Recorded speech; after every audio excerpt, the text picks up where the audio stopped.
Hello, good morning. Hello ma'am, good morning po. Can you introduce yourself? My name is Raquel Aksamana. I'm 36 years old. I live in San Ildefonso, Sitio Mapiña, Magalang, Pampanga. Are you single or married? I'm a married.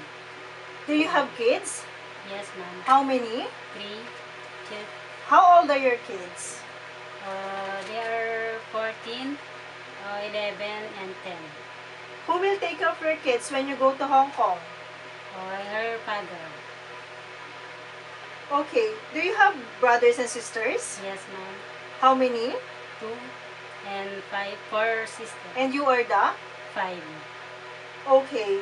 Are you a high school or college graduate? High school graduate po ma'am. Do you have any experience in working abroad? No ma'am. How about in the Philippines? Do you have any experience as a helper? Yes ma'am. For how long? 2 years. For 2 years ma'am. 2 years? Oh. Who is your employer? Bireno ka Gigante. Okay, what are your main duties with them? Taking care of kids. Aside from taking care of kids, It's a hard na household works ma'am. Like cleaning, gardening, car wash, and cooking. okay, why did you choose to work in Hong Kong? Because of high salary, and in Hong Kong is a nice country. Okay. Do you know how to cook some simple Chinese food? Yes ma'am. Like, Chicken adobo. are you willing to learn more? Yes ma'am. Are you willing to take care of a newborn baby? Yes ma'am. How about an elder person? Yes ma'am. Okay, what can you teach to your employer's children?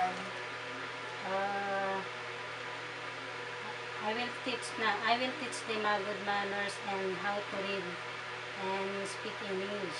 Okay, can you sing a nursery song? Yes Can ma'am. you give an example? This baby Jesus, do not cry, do not cry. Don't you know I love you? Don't you know I love you? Very much, very much. Okay, what kind of employer are you looking for? Nice and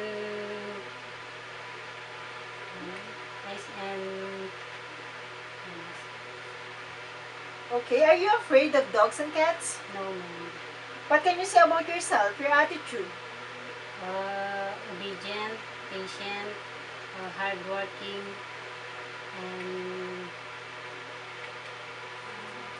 Okay, can you give a short message to your future employer?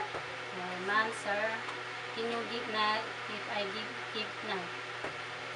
If you give me a chance to work in your helper in your family, I will do my best and I will work hard.